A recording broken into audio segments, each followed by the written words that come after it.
Oke, baik, sebentar. Iya sih, tadi pembukaannya Mbak Farah bagus banget tuh. Udah zaman sekarang tuh orang pada, aku bilangnya udah sedikit meninggalkan untuk teknik dia telepon atau paling nggak call. Call itu orang zaman sekarang tuh udah paling males karena masih ada WA, DM, dan sebagainya ya. Padahal sama-sama tidak tatap muka langsung sebenarnya. Jadi tadi sudah disampaikan sih sama Mbak Farah sebenarnya gimana sih caranya kalau misalnya kita nyari leads ataupun kita nyari pelanggan itu dari call ya atau via telepon dan sebagainya seperti itu. Sebenarnya kayak gimana dan apakah bisa sih berjualan seperti itu? Menurut saya sih bisa. Karena secara saya pribadi sendiri itu saya berawal dari teknik ini kayak gitu di insya Allah di semua lininya Pak Benny pasti diterapkan. Cuman saya kurang tahu nih apakah selanjutnya juga diterapkan sampai detik ini atau tidak. Tapi kalau memang dari Yukat sendiri, memang selama ini saya maupun itu dari sales baru ataupun sales yang sudah senior dan sebagainya, itu selalu menerapkan ini. Selain untuk melatih mentalnya rekan-rekan sales juga, itu banyak sih tujuan-tujuan khusus kenapa sih kita harus nyari leads itu berdasarkan call, tidak via WhatsApp, chat, ataupun DM dan sebagainya. Sebenarnya memang sama-sama kalau dibilang berjualan ya sama-sama berjualan, cuman lebih efektif mana? Nah, menurut saya sih lebih efektif memang via call, karena dari via call itu kita pertama nggak capek ngetik ya, semuanya sudah tersampaikan, poinnya langsung to the point dan sebagainya. Cuman apakah ini bisa diterapkan ketika kita mendapatkan customer yang baru? Nah, kita tahu nih kalau misalnya orang baru itu paling males ditelepon secara tiba-tiba. Bener nggak sih? Ya nggak sih? Iya, Mbak Farah benar. kayak gitu juga nggak sih? Aku juga kayak Benar gitu banget. soalnya. Kita Biasanya nggak dapat, diangkat. nah ya benar, biasanya nggak diangkat. Atau biasanya kalau nggak gitu, ih nomor siapa sih ini? Kok nggak jelas? Ya udah dimatiin kayak gitu. Cuman setelah saya mendapatkan telepon beberapa kali dari pasti pernah lah rekan-rekan juga ya, ada beberapa asuransi yang menawarkan via teleponnya itu bisa dari telepon kantor, bisa juga dari telepon pribadi menanyakan apakah betul dengan Ibu Rina dan sebagainya. Biasanya seperti itu. Nah, sebenarnya teknik itu tuh dilakukan oleh mereka. Jadi, kalau misalnya berjualan via telepon itu apakah bisa? Jawabannya bisa. Tergantung nanti kita harusnya seperti apa. Nah, teknik-tekniknya itu ada beberapa yang mungkin saya akan jelaskan. Yang pertama adalah memiliki alasan untuk menelpon. Nah, yang tadi saya bilang, bahwasanya kalau misalnya orang baru, kalau misalnya kita secara tiba-tiba itu kita langsung telepon, mereka mungkin agak sedikit riskan. Bukan riskan sih, kayak males kayak gitulah. Ngapain sih orang ini telepon kayak gitu? Kenapa gitu loh? Ini kok ada nomor baru dan sebagainya. Tetapi sebenarnya kalau kalian punya tujuan ataupun alasan yang tertentu, biasanya mereka langsung merespon dengan baik. Biasanya seperti itu. Contohnya kayak asuransi tadi. Biasanya di awal si telemarketingnya ini dia akan menjelaskan, halo selamat pagi, siang, sore atau malam ya, terserah. Saya dengan Rina, kemudian betulkah ini dengan ibu bla bla bla kayak gitu ya, anggap aja kayak gitu, atau bapak siapa kayak gitu. Saya mendapat kontak ibu dari referensi dari A B C D F. Nah, jelas dong kalau misalnya dapat referensi. Nah, kalau tidak berarti biasanya kalau dari asuransi itu dia harusnya meriset dulu. Nah, ini yang dilakukan oleh teknik-teknik telemarketing yang lainnya. Selain memiliki alasan untuk menelpon, dia juga harusnya meriset sebelum menelpon. Kepada siapa sih kalian bertelepon itu, kemudian jabatannya apa sih? Kalau misalnya datanya itu bisa sampai lengkap, itu lebih bagus. Kemudian yang ketiga adalah jelas ya kalau misalnya tujuannya adalah tadi ingin menawarkan suatu produk, berarti kalian harus punya kemampuan lebih tentang produk kalian. Paling enggak kalian paham tentang produk knowledge kalian. Nah, yang paling penting adalah menyiapkan skrip. Nah, nggak mungkin orang di luar sana ataupun sales di luar sana dia asal ngomong, itu nggak mungkin. Dia meskipun kayak mungkin tahu ya kayak BCA, kemudian apalagi asuransi, terus apa ya biasanya itu Telkom ataupun apalah itu, dia sudah ada skrip, istilahnya dia ada dokumen untuk orang itu ketika kamu ngomong kayak gini, dia kalau ngerespon kayak gini, jawabannya harus seperti apa sih. Nah, kalian tuh harus punya skrip. Nah, sales itu harus punya skrip. Nah, ini yang paling penting sebenarnya. Jadi, kalau via telepon, itu kalian harus menyiapkan skrip kalian. Misalnya nih, kalian mau berjualannya seperti apa. Nah, ketika nih berjualannya itu ditolak dan sebagainya, nah kalian harus punya pertanyaan-pertanyaan selanjutnya. Sehingga ketika telepon, itu nggak sampai ditutup di tengah-tengah. Tapi meskipun kayak gitu banyak juga sih orang yang mungkin dari tengah-tengah itu udah dimatikan dan sebagainya, itu pasti, itu pasti. Nah, kemudian yang kelima adalah ini yang Iya. harus kita Heeh. terapkan ya. Terapkan ke apa ya, istilahnya pribadi kita masing-masing lah. Menelpon itu bukan berarti harus jualan. Intinya di situ. Jadi ketika kalian telepon, apalagi yang pertama kali telepon itu pasti tidak akan selalu 100% berhasil. Itu pasti. Itu pasti. Nggak mungkin kalian pertama kali telepon, terus habis itu udah ujuk-ujuk langsung dapat orderan, itu nggak mungkin. Itu mustahil sih sebenarnya. Kalaupun ada, itu berarti laki kalian. Nah, menelpon itu bukan berarti harus jualan. Memang ujung-ujungnya jualan, tapi kalau misalnya kalian telepon, yang kalian push adalah orang itu harus order, yang ada orang itu malah ilfeel. Jadi, sebenarnya tujuannya untuk menelpon itu jangan pernah 100% untuk jualan, meskipun nanti ke depannya untuk jualan. Ini yang harus kita pahami. Kemudian, teknik selanjutnya itu ada dari kita sendiri, itu harus istilahnya itu berbicaranya itu dengan percaya diri dan jangan pernah ada ragu.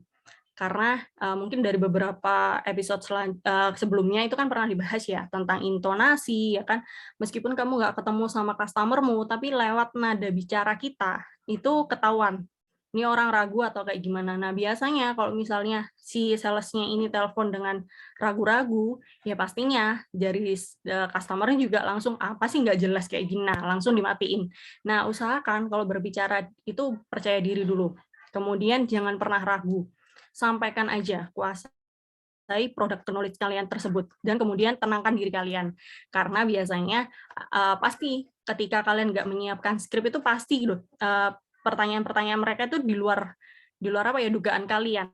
Itu pasti. Jadi kalian harus tenangkan diri dulu. Dan kebanyakan kalau misalnya sales itu telepon, tidak menggunakan dua arah. Dua arah itu dalam artian dia hanya menjelaskan tentang produk. Nah, ini yang salah. Seharusnya itu ada dua arah. Jadi ketika kita bertanya, mereka harusnya menjawab. Kemudian kita bertanya, mereka harusnya menyampaikan apa sih sebelumnya undang-undangnya, ataupun sebelumnya pernah nggak ditawari seperti ini, nah kendalanya seperti apa, nah itu kita harus cari tahu. Nah kemudian yang terakhir mungkin bersikap ramah, meskipun nggak pernah ketemu, kita via telepon, tapi kalau misalnya kita dengan nada kayak, ya mbak, lagi apa? Oh sorry, kayak gini misalnya, halo, iya bu, selamat pagi. Nah itu kan orang langsung bad mood duluan ya, dalam artian dia ya nggak mau dulu lah, ini orang kok nggak ramah banget sih, kayak gitu. Nah ini yang salah. Jadi sebenarnya meskipun nggak tatap muka langsung, tapi dari intonasi kita itu meyakinkan customer kita untuk beli. Poinnya di situ. Itu sih Mbak Farah. Mungkin ini dulu deh.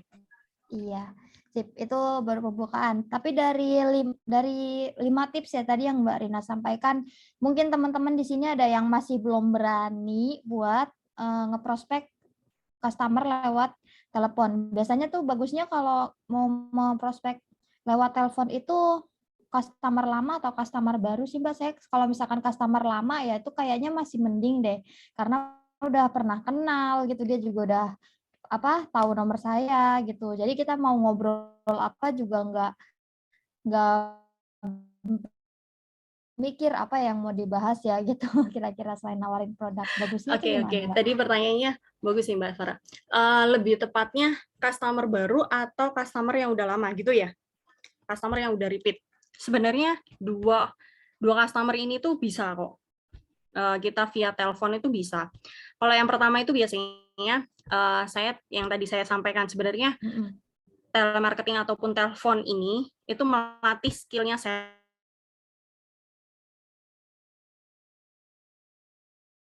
baru dan sebagainya, itu pasti di awal dia harus pakai telepon. Dalam artian dia menawarkan ke orang yang tidak dia kenal. Nah, kenapa sih seperti itu? Karena pertama dia, sorry,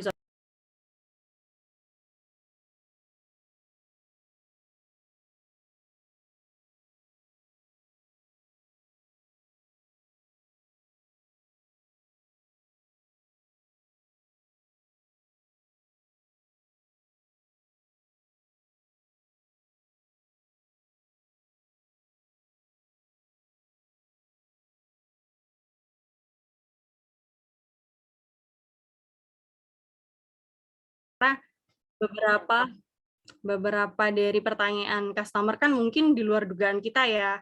Nah, melatih juga nih kemampuan skillnya mereka kayak gimana. Nah, kemudian yang ketiga adalah melatih inisiatifnya mereka. Ketika ada pertanyaan-pertanyaan seperti ini, mereka harusnya menjawabnya seperti apa kayak gitu. Jadi intinya kalau misalnya dengan customer baru itu poinnya adalah melatih skill sales. Poinnya di situ. Nah, ketika yang dilakukan adalah customer yang lama itu menjalin hubungan sih lebih baiknya. Jadi menanyakan kabar dan sebagainya itu poin terpenting. Karena kalau misalnya sales nggak menjalin hubungan, itu bisa jadi nanti customer-nya pindah ke lain hati. Kayak gitu sih Mbak Farah. Jadi dua-duanya bisa kita lakukan, baik itu customer baru ataupun nanti customer yang sudah repeat. Oke. Jadi apa? Tapi memang ini ya Mbak, lebih efektif untuk telepon. Kenapa sih? Apa sih alasannya kita perlu prospek lewat telepon? Apa aja gitu manfaatnya kalau dibanding chat? Selain yang tadi kan dibilangnya menghemat waktu, tapi kadang-kadang ini juga nggak menghemat juga karena kalau telepon kan mesti keluangin waktu ya, kita nggak bisa sambil ngapa-ngapain gitu. Angkat chat bisa set gitu. Selain itu boleh apa ada koneksi antar batin gitu apa gimana? Untuk Oke. teman-teman yang mau bertanya silakan ya, mumpung ada kesempatan ini. Oke. Nah, sebenarnya kalau misalnya tadi ditanyakan, ya setuju sih sebenarnya. Itu sebenarnya melatih kemampuan sales juga sih kalau menurut saya sendiri ya. Karena saya melihat kalau misalnya kita tahu kayak telemarketingnya apa ya, BC asuransi kayak gitu ataupun yang lainnya, itu kan mereka pakai kayak apa ya, headset tapi yang langsung speakernya di depan itu. Nah, sebenarnya sales sendiri itu bisa kok. Misalnya nih, kalian nggak perlu megangin handphone kayak gini, ataupun megang terus kayak gini ya kan. Tangan kita itu bisa kayak yang dilakukan oleh Mbak Farah. Mbak Farah itu kan pakai headset ya. Nah, bisa seperti itu. Nah, tangan kita itu Ya. melatih Oh iya. melatih pertanyaan atau paling enggak apa nih yang harus Berarti digiring. multitasking. Iya, betul, betul banget. Jadi melatih multitasking kita, apalagi seorang cewek ya kan, yang harusnya pinter ini, pinter itu ya kan. Nah, kekuatan kita terukur di situ, biasanya seperti itu. Jadi nggak ada salahnya ketika telepon itu, Mbak buang-buang waktu. Kata siapa? Kita juga bisa kok balas chatnya customer. Yang pasti kalian harus fokus. Poinnya di situ. Jadi ketika customer confirm kayak gimana, kalian baca. Nah, ini yang salah ketika customernya kalian orang yang nggak fokus ya, kayak artinya kayak gini, aku tuh orang harusnya satu customer, tok, nyel. Nah, ketika kalian sambil kayak gitu ya berantakan. Tapi kalau kalian bisa multitasking, itu bisa kok teratasi dengan mudah. Kayak gitu sih Mbak Farah, kalau menurutku ya. Jadi sebenarnya bisa buang waktu atau tidaknya itu yang bisa mengukur sebenarnya diri pribadi sendiri sih. Kalau aku ya, jadi kalau misalnya dari aku, karena aku bisa multitasking, insya Allah bisa teratasi. Tapi kalau memang enggak, biasanya itu dibatasi dalam artian, oh kamu kalau misalnya call out, kita punya tolak ukurnya. Misalnya satu customer itu 10 menit. Nah kalau misalnya lebih, ini harusnya hot prospect dong, kayak gitu. Itu aja sih biasanya. Kita punya tolak ukurnya sendiri. Biasanya gitu. Kalau aku biasanya ada tolak ukurnya sendiri. Misal sehari itu sales harus call out 20. Itu sudah aku perkirakan nih. Tapi ketika nanti sales ternyata, loh kok nggak capek 20, kenapa? Oh berarti ada yang nanti ketika kamu telepon itu durasinya cukup panjang. Nah cukup panjangnya ini apa? Kayak gitu. Itu sih kalau dari aku. Iya. Benar juga ya. Jadi kalau teleponnya lama ya berarti ada banyak komunikasi, Ya berarti hot betul. prospect dong harusnya ya. Iya harusnya Iya seperti sih itu tuh. Karena benar-benar. yang Jadi nggak waktu bisa yang dibilang dikeluarkan, buang-buang waktu juga. ya benar. Jadi tinggal balik. Betul. Oke, ini udah ada pertanyaan masuk dari Mbak Mela, Kode Shop Surabaya Timur. Malam Bu Rina dan Bu Farah, malam Mbak. Mau bertanya Malam. nih, kapan waktu yang tepat kita menelepon customer? Pagi habis briefing, siang saat jam istirahat, atau sore hari? Oke. Gimana Mbak Rina? Oke, kalau berdasarkan saya sendiri ya, ini kalian harus menentukan dulu siapa yang kalian telepon. Kalau di Ucard, ini saya sebagai contoh ya, kalau misalnya kita mau prospeknya itu ke hotel, kalau ke hotel itu dia hanya sampai eh, bisa dihubunginya itu sebelum jam istirahat. Karena biasanya sesudah jam istirahat, dia itu biasanya keluar kantor, itu pasti. Itu pasti. Jadi kalau misalnya yang kalian cari prospeknya ini adalah hotel, saya sarankan pagi hari. Pagi hari itu mereka pasti ada. Kemudian kalau misalnya yang kalian telepon ini adalah purchasing apa ya? Aku kemarin itu kalau purchasingnya dia itu rumah sakit, insya Allah rumah sakit itu juga sebelum jam 3 sore pokoknya. Sebelum jam 3 sore dia pasti bisa menerima telepon kalian. Tapi kalau misalnya lebih dari jam 3 sore, mereka juga tidak ada di tempat. Nah, kemudian kalau misalnya di hotel pun itu selain hari Jumat ya, selain hari Jumat itu mereka akan standby. Rata-rata seperti itu. Nah, kemudian kalau misalnya owner, nah kalau kesibukannya owner, ya kan ya, owner itu kan pasti di pagi hari dia ada mungkin briefing, bukan briefing sih, meeting dengan mungkin klien dan sebagainya. Enaknya sih sore hari sih kalau saya. Kalau misalnya untuk hanya sekedar maintenance, itu biasanya saya lakukan di sore hari. Tapi kalau misalnya kita hanya mendapatkan leads yang baru, atau paling tidak kita harus tahu nih, saya nanti kalau mau ke hotel ini dengan siapa dan sebagainya itu harus di pagi. Biasanya pagi hari sih.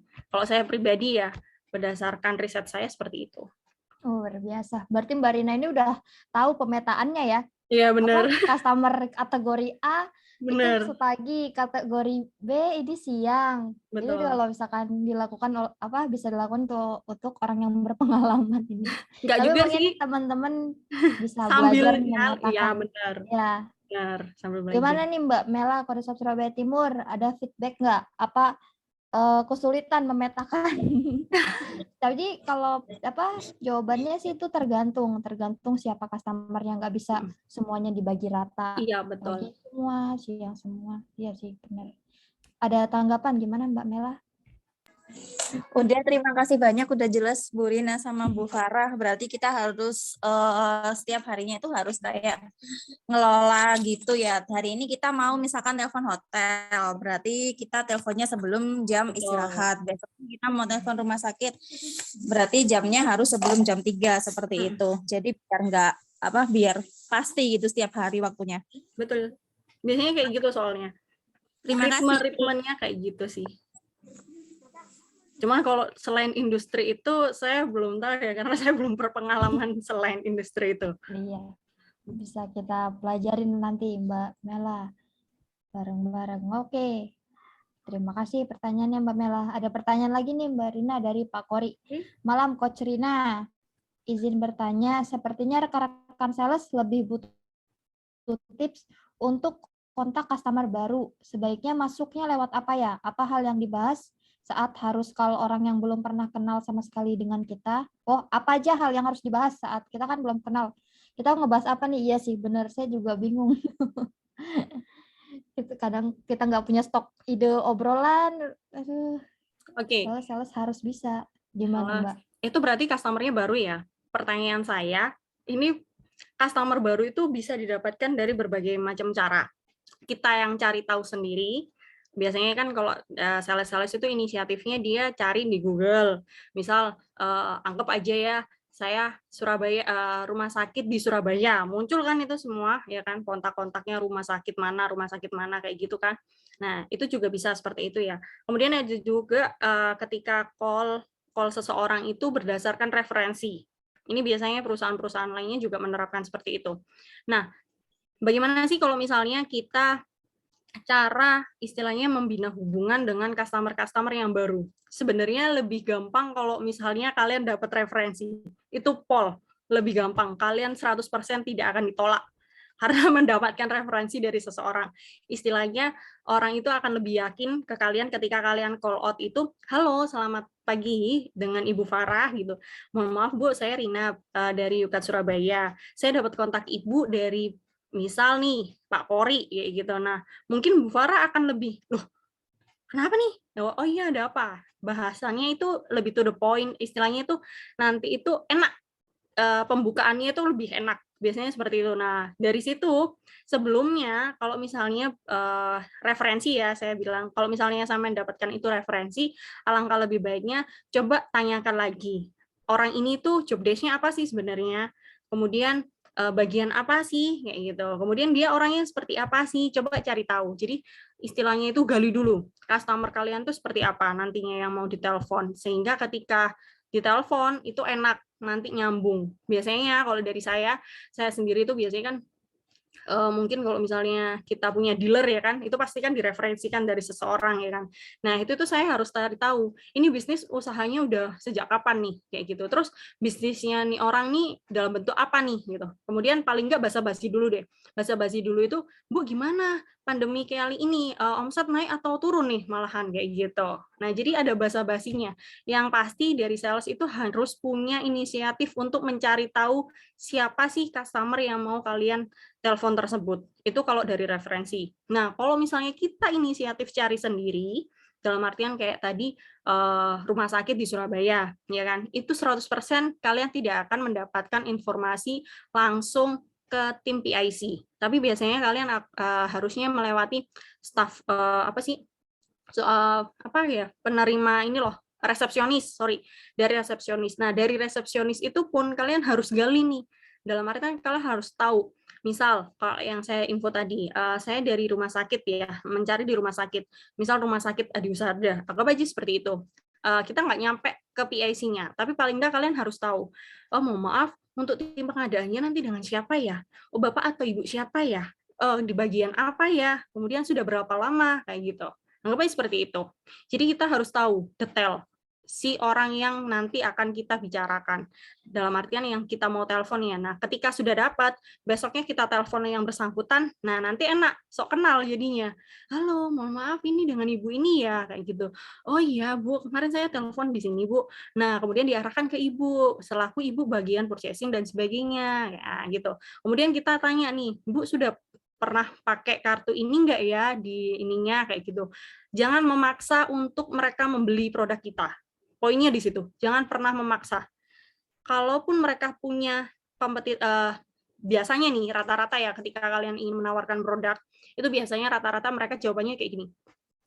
Mbak, saya sudah punya vendor. Oh Mbak, saya punya. Oh Mbak, aku sudah nyetak, sudah ini, bla bla bla kayak gitulah. Nah, jangan pernah memaksa kita untuk mengalahkan vendornya mereka, karena kita nggak tahu nih mereka ada perjanjian apa dengan vendor yang lainnya seperti itu ya. Tapi langkah lebih baiknya ketika kalian tahu mereka sudah punya vendor yang pertama, maka jadikan saya untuk vendor yang kedua. Poinnya di situ. Jadikan kita vendor yang kedua. Oh, nggak apa-apa, Bu. Kalau memang Ibu sudah punya vendor yang pertama, nih kalau misalnya, Bu, vendor yang pertama ada kendala di mesin ataupun ada transaksi lainnya yang mungkin Ibu butuh bantuan kami, nah, Ibu boleh deh kontak di saya. Jadi jangan pernah 100% kalian ingin memindahkan vendor pertama ke vendor kedua.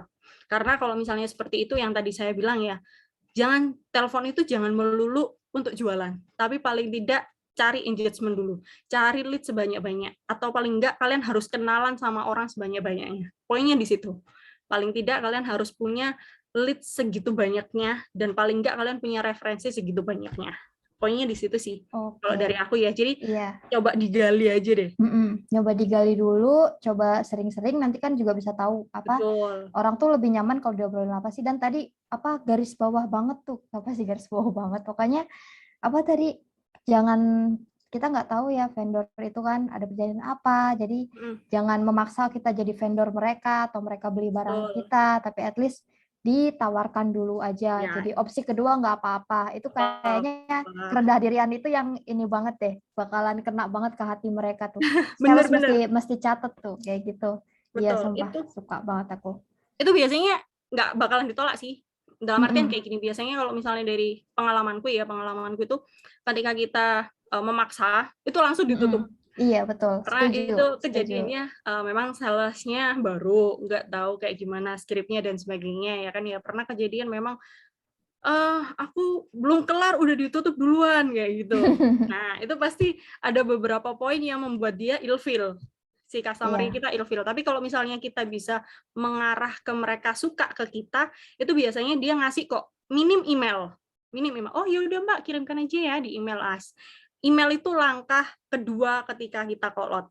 Udah di situ. Udah step selanjutnya ya. Ya, itu powerful sih. Jarang loh saya yang nemu apa sales yang bisa kayak bisa apa mengambil hati dengan cara Iya kayak benar. gitu. Karena juga saya kalau ditelepon sama sales juga bawaannya pengen selesai aja cepet-cepet, karena nggak berhenti-berhenti nawarin produk gitu. Jadi Benar. oke.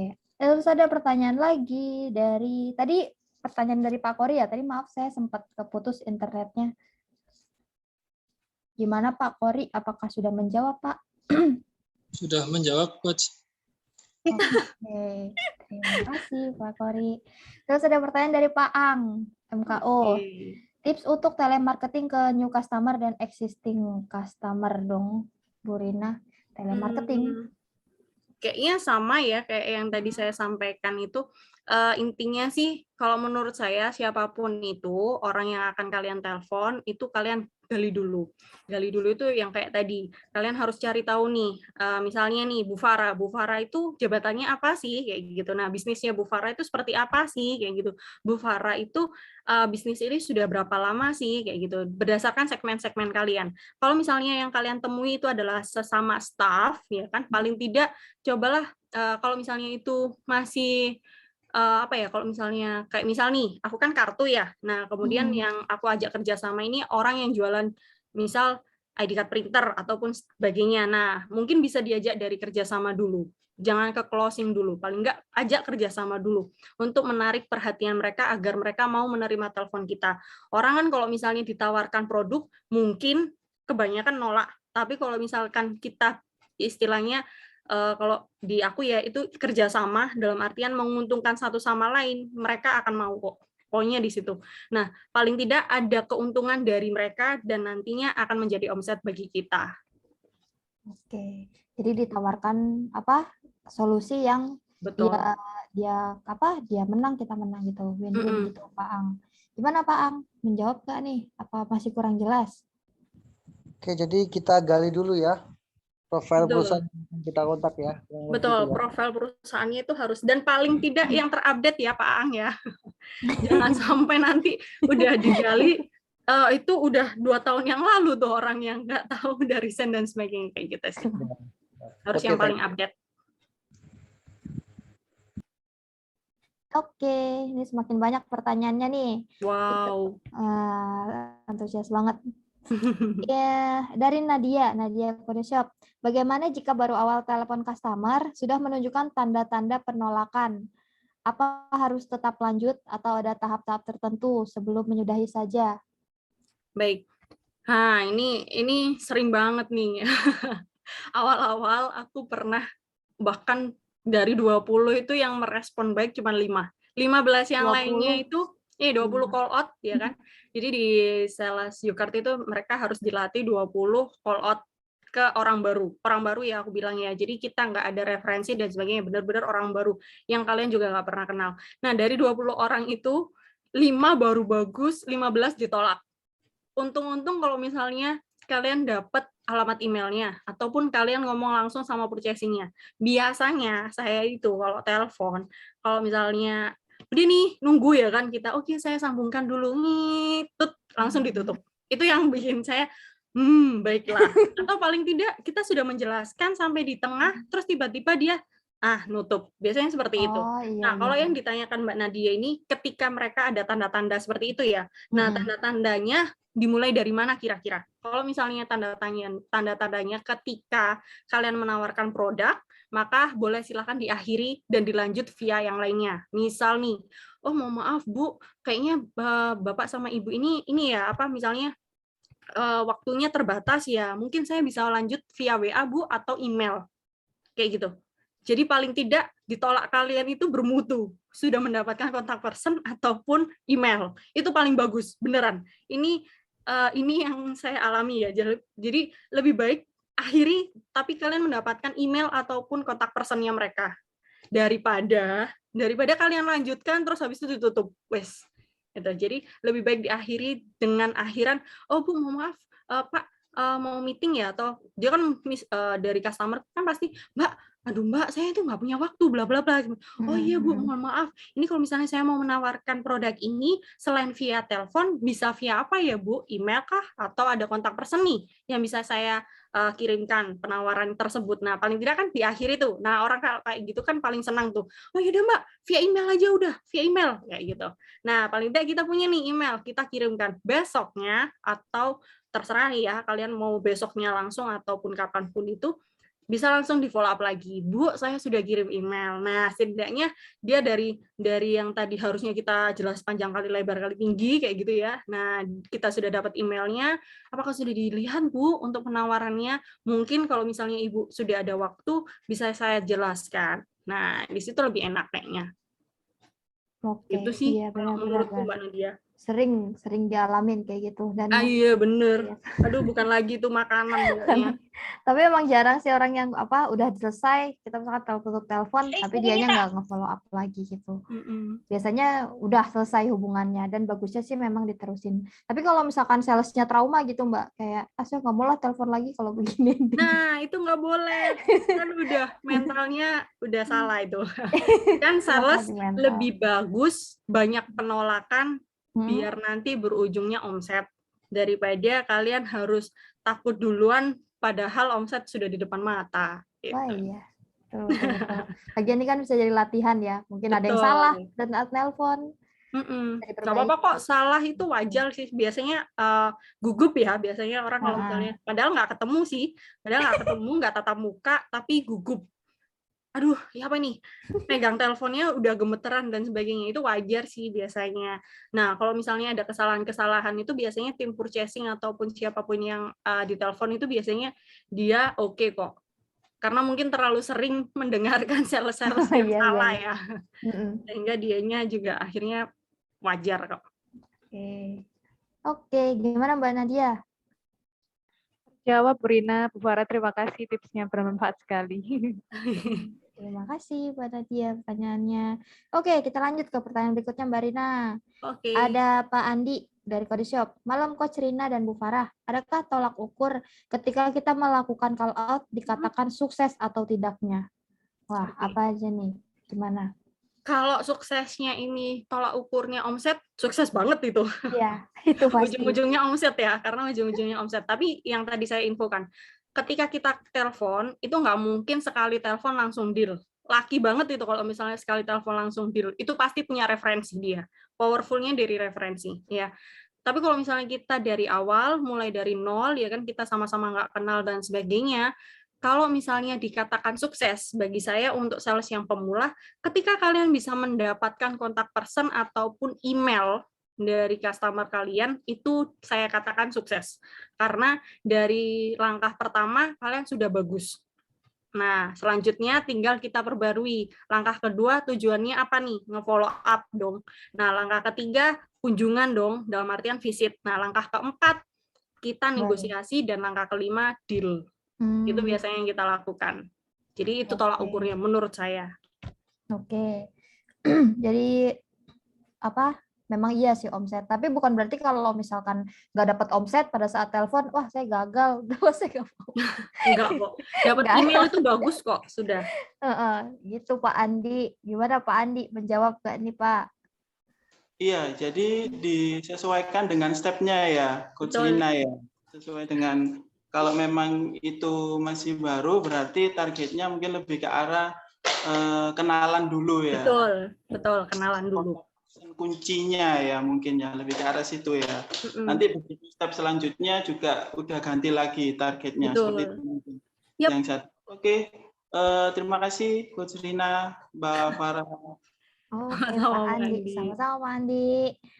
Terus ke pertanyaan selanjutnya dari Pak Tito Yukar. Mbak, cara untuk strateginya bagaimana agar sales call out customer tidak dianggap spam? Wah, karena terkadang kita saja males kalau angkat nomor telepon yang belum kita save, apalagi untuk penawaran kerjasama. Terus jelaskan product knowledge. Nah, intinya sih biar nggak dianggap spam ya. Ini deh. Saya yang dianggap spam itu ketika kalian call-nya seperti apa. Saya bingung, karena akan saya pikirkan kalau spam itu kalau kalian ngechat terus kayak gitu ya. Misal kalian hanya via chat, halo selamat pagi Kak, bla bla bla. Nah, itu diulangi terus itu menurut saya spam. Tapi kalau misalnya sekali, itu pasti ada respon sih, nggak mungkin nggak ada respon. Kalaupun nggak ada respon, kalau misalnya kalian telepon itu adalah, anggap aja kalau yang pertama itu, saya kalau dari tadi kan telepon kantor ya, dalam artian perusahaan ya. Kalau misalnya kalian dapat itu nomor itu dari WA, ataupun dari IG dan sebagainya, kayak gitu ya. Mungkin cara yang selanjutnya kalian bisa via chat dulu, itu boleh. Via chat itu boleh. Dalam artian nggak harus telepon dulu di awal, nggak masalah sih. Via chat itu boleh. Kalau misalnya ada kontak WA-nya dan sebagainya. Nah, atau kalau memang dirasa itu salesnya bisa kunjungan langsung, bisa langsung kunjungan sih. Menurut aku di situ sih. Jadi kalau misalnya sales call out ke customer tidak dianggap spam. Harusnya bukan dianggap spam, tapi biasanya ditolak, dimatikan dan sebagainya. Itu sih. Beda ya. Spam itu kan memang kalau suatu yang sering terus Ya. biasanya pakai template gitu apa ya pandangannya gitu kan. Jadi kalau misalkan kita telepon terus udah apalagi kalau kita udah panggil nama gitu. Jadi kan orangnya jadi lebih senang sedikit. Enggak dianggap kita ngelakuin random orang. Gimana Pak Tito nih? Pokoknya intinya kayak yang tadi sih Mbak Farah, kita call out-nya punya step ya, step by step. Tujuan step pertama apa? Tujuan step kedua apa? Tujuan step ketiga apa? Nah, jangan sampai tujuan pertama sampai ke 5 step itu sama. Nah, itu yang mungkin dianggap spam. Ya kalau misalnya aku sendiri nih ya, Mbak Farah nelpon aku hari pertama. Besoknya Mbak Farah ngulangin kayak gitu lagi. Ya auto tak blok wis. Kan nggak ada kemajuan maksudnya gitu. Oh, kalau kangen gitu Mbak gimana Mbak? Waduh, cowok aja nggak apa-apa ya kayaknya ya. Kalau sama cewek gimana gitu maksudnya? Gimana nih Pak Tito, apakah sudah menjawab pertanyaannya? Jelas Mbak Farah.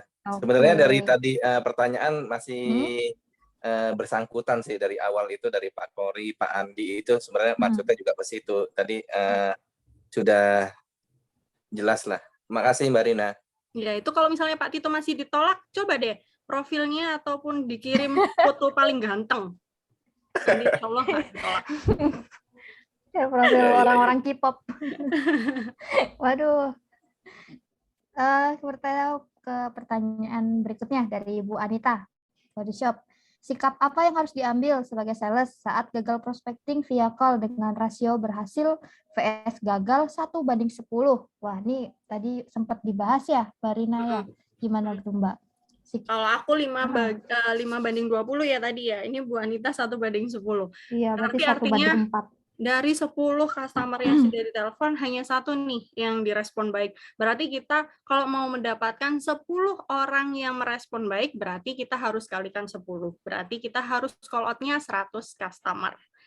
Itu ngefek loh, benar-benar ngefek. Saya meyakinkan ke saya meyakinkan ke sales-sales saya seperti ini. Jangan pernah ketika kalian telepon itu, kalian mendapatkan omset. Tapi kalian yakini ketika kalian telepon, nanti suatu saat lagi Tuhan akan memberikan 10 orang customer baru yang kalian tidak duga-duga. Kayak gitu sih. Intinya di situ. Jadi jangan kira semua yang kalian sudah lakukan itu nggak akan ada efeknya. Nanti, oke lah, hari ini mungkin dia tidak butuh, tapi suatu hari nanti dia pasti butuh. Poinnya di situ. Oke, pokoknya jangan sampai menyerah Bu Anita. Enggak, Bu Anita itu pakar. Enggak boleh buat semuanya. Bu Rina boleh nggak kasih contoh opening speech yang bagus gitu? Oke. Yang powerful, opening speech yang powerful. Jadi template sales script-nya saat call itu seperti apa? Terima kasih. Oke. Kayaknya sama kayak pertanyaannya Mas Watfi ya kayaknya ya. Aduh. Oh maaf nggak baca, maaf. Saking semangatnya saya maaf. Sama-sama ATM ya. Kayaknya skripnya nanti terserah deh, Mbak Farah mau sekarang atau nanti nih saya bahas skripnya. Tapi ini referensi saya ya, nanti tinggal kalian ubah sendiri deh. Oh boleh. Mungkin di ini dulu karena nggak kerasa udah 21.14 ya. Oh iya ya. Aduh. Aduh. Nah, hormon cewek terlalu banyak. Dadine iku di dengan minum obat ini ki nggak keluar hormon cewek. Hormon digawe menstruasi ini gak ono. Oke. Coba nanti di skrip untuk teman-teman yang mau lihat skrip nanti di ini aja setelah ini ya Mbak. Setelah sesi foto kita Boleh. habisin pertanyaan dulu nih dari Pak Rupi. Bagaimana tipsnya ketika sudah beberapa kali kontak di blok? Nih selain ganti foto profil apa nih?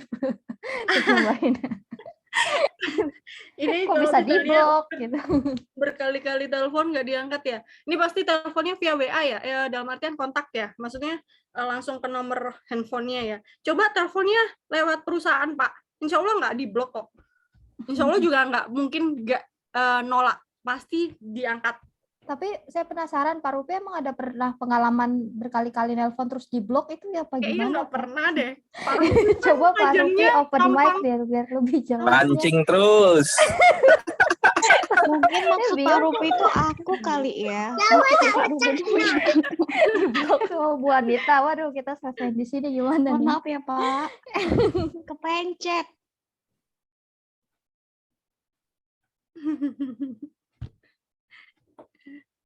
Enggak lah, kayaknya kalau Pak Rupi itu bohong, nggak mungkin ditolak. Paling sekali telepon langsung deal dia. Iya, makanya saya juga bingung kok. Oke, Pakai mungkin buat main kedipin. yang lain ya. Ada ini enggak Mbak tips? Mungkin yang lain pernah ngalamin gitu selain Pak Rupi. Tips apa? Tipsnya ketika udah beberapa kali kontak terus diblokir. Kalau aku biasanya Biar nggak diblokir mungkin ya, gimana caranya? Di-skip WA aja kayaknya. yang lain. Gimana? Sorry. Karena telepon kan nggak kenal ya. Kita mungkin kalau baru nggak kenal, ya menurut saya sih di-skip aja, tinggal cari yang lain. Benar. Oke. Ini yang menarik nih, saya benar-benar mau tanya. Kalau misalkan kasusnya ini adalah customer yang pernah kecewa banget, dan kita berkali-kali itu ditolak, pakai nomor lain ditolak, gitu. Pakai nomor kantor apalagi itu. Oke. Bu Rina, mungkin ada pengalaman bisa di-share. Samperin Pak, minta maaf. Ujung-ujungnya samperin deh, sudah. Apalagi itu pembayaran yang belum lunas ya. Samperin. Tungguin sampai dia ini, apa namanya, kayak misalnya Bapak samperin di kantornya, nggak ditemuin. Samperin di depan mobilnya sampai dia nggak mau pulang. Aduh, ekstrim banget ya. Tahu Bapak, segitu mengecewakannya. Perihal apa nih? Oh, kok bisa sakit hati apa gimana Pak Rupi? Kayaknya pengalamannya Bu Rina udah banyak ya ditolak sampai nunggu di depan toilet. Enggak. Ya, makasih Bu Rina, makasih. Ntar langsung praktek nih malam ini. Oke, ini ada pertanyaan terakhir nih. Makasih Coach. Udah. Oh ya Pak Rupi, terima kasih banyak. Aduh, ada aja. Ini ada pertanyaan terakhir sebelum kita nanti masuk ke sesi yang tadi Bu Rina apa? Skrip. Contoh skripnya. Ini pertanyaan dari Kode Shop Semarang. Malam Bu Rina, di era gempuran dunia peronlinean, waduh, masih relate nggak pakai cara telepon ini? Mengingat perilaku konsumen yang jauh sudah berbeda. Oh iya benar juga sih. Kadang generasi Gen Z dan milenial gitu mungkin lebih senang chat. Gimana menyikapinya? Kalau saya sendiri sih, kalau misalnya relate atau enggak, masih relate. Insya Allah masih relate. Karena banyak perusahaan-perusahaan itu yang masih menggunakan teknik ini. Dan kalau misalnya nggak relate, kayaknya nggak mungkin juga banyak tuh orang-orang outsourcing telemarketing ya. Itu nggak mungkin lagi segitu banyaknya berkecimpung ya kan. Pasti ada orang-orang telemarketing yang menawarkan dari sistem yang seperti itu. Apalagi yang dibutuhkan adalah orang yang media online dan pengirimannya bisa keluar kota ataupun keluar pulau. Jadi masih ada kok. Insya Allah masih ada, meskipun untuk sekarang itu kan zamannya memang rata-rata orang sukanya via chat, via DM, ya kan, dan sebagainya seperti itu. Tapi ada beberapa dari customer saya itu juga dia generasinya muda, tapi dia via telepon masih it's okay. Kayak gitu sih. Jadi masih relate sih. Menurut saya masih relate sih ya. Sebelum nanti kaum yang ya sesepuh ini sudah sudah punah. Baru Sudah kayaknya. punah. Iya, kaum untuk telepon itu masih ada Mas Septian, belum punah. Gimana? Belum punah. Yakinkan dulu aja Mas, bisa pasti. Coba dulu, gimana Mas Septian, ada tanggapan nggak atau pengalaman gini? Apa? Saya kalau nelpon ke anak yang lebih muda atau sepantaran gitu, lebih nyaman telepon. Tapi kalau sama orang yang lebih tua, lebih nyaman gimana gitu? Kalau yang sebaya mungkin lebih satset ya, Mbak. Cuman kalau kadang sama yang tua, apalagi dia posisinya lebih tinggi, kayak langsung HR-nya atau apanya, biasanya kita yang keder. Ya itu, harus melatih percaya diri dulu deh. Keder biasanya, itu pasti itu pasti. Apalagi kalau yang ditelepon owner ya. Pernah ketemu, kecuali kalau meskipun sudah sepuh, tapi kalau udah pernah ketemu, ngobrol bareng, lebih enak. Tapi kalau belum pernah, coba telepon.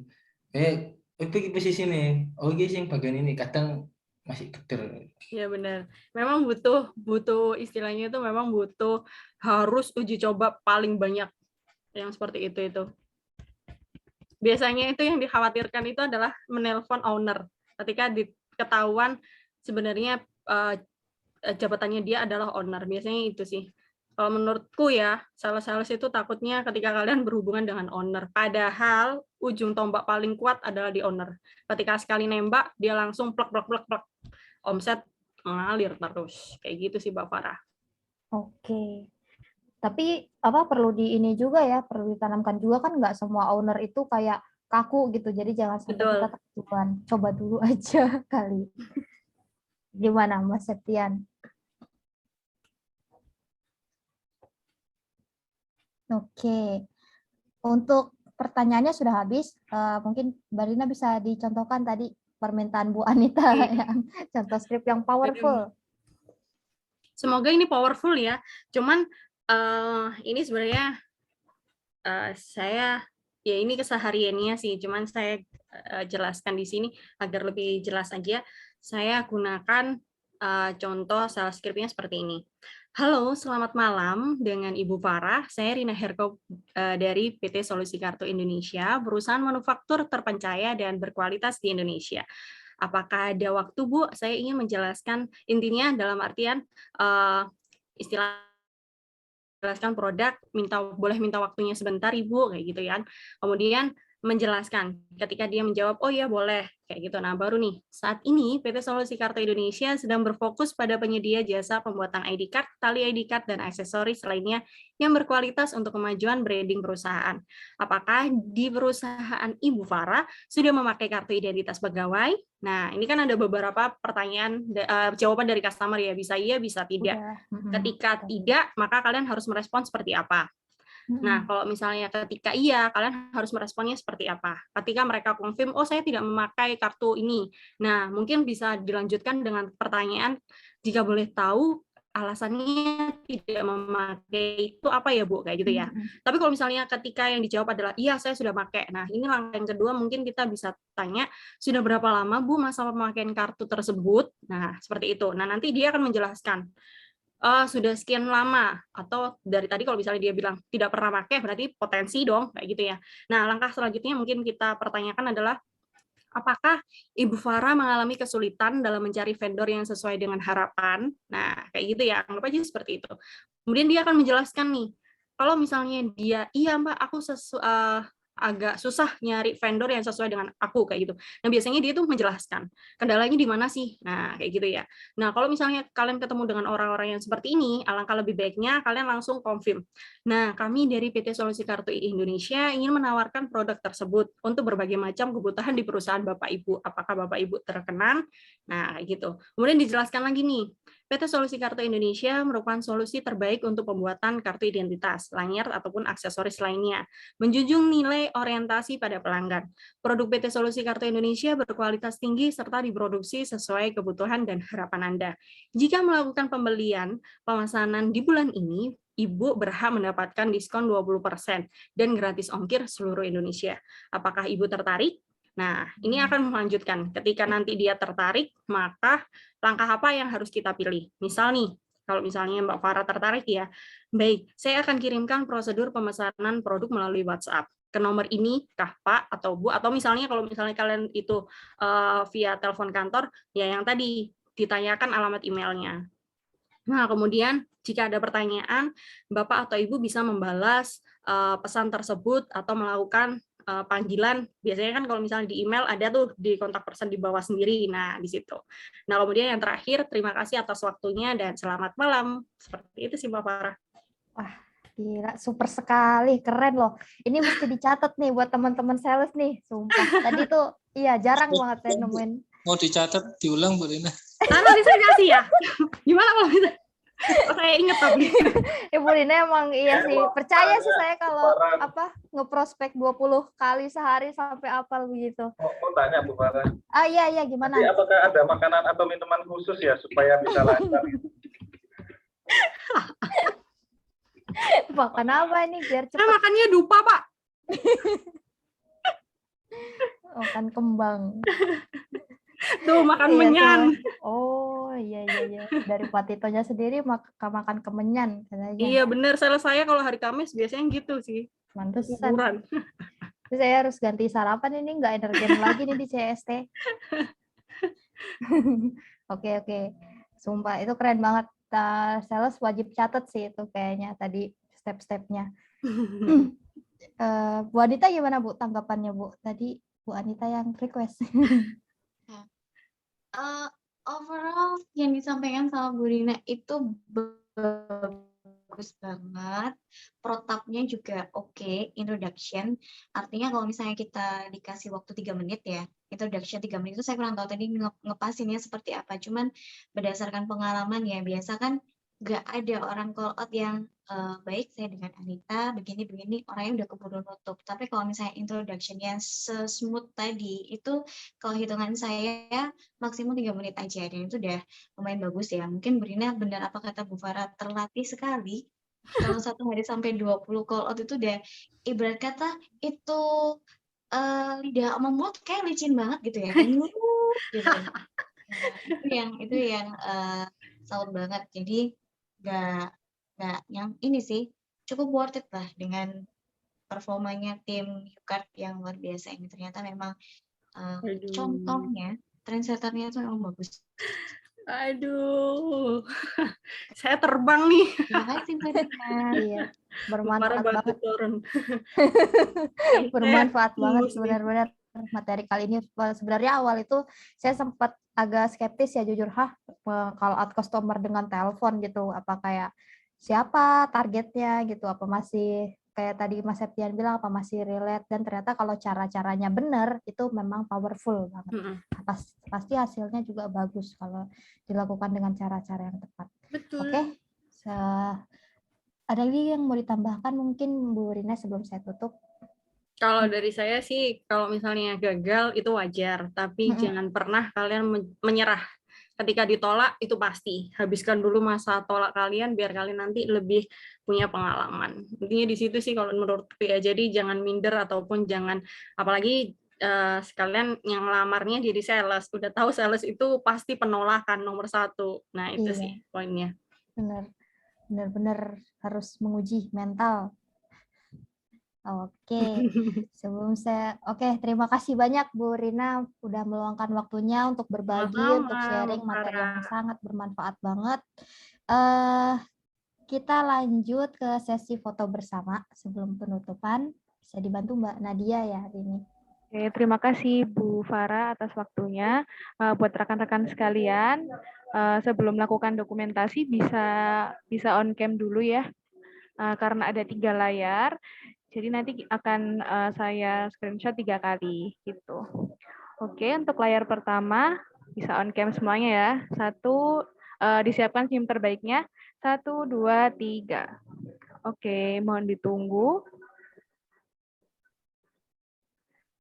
Kemudian lanjut ke layar kedua. 1, 2, 3. Oke. Ditunggu sebentar.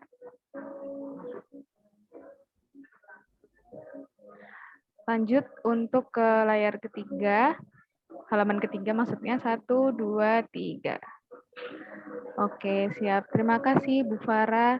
atas waktunya. Terima kasih Bu Rina. Saya kembalikan ke Bu Farah. Oke, terima kasih semuanya yang udah hadir. Terima kasih banyak untuk Bu Rina. Semoga ilmu yang udah dibagikan sama Bu Rina hari ini bermanfaat dan bisa membantu sales untuk mencapai omset, mencapai target bulan ini ya semuanya. Oke, saya tutup sesi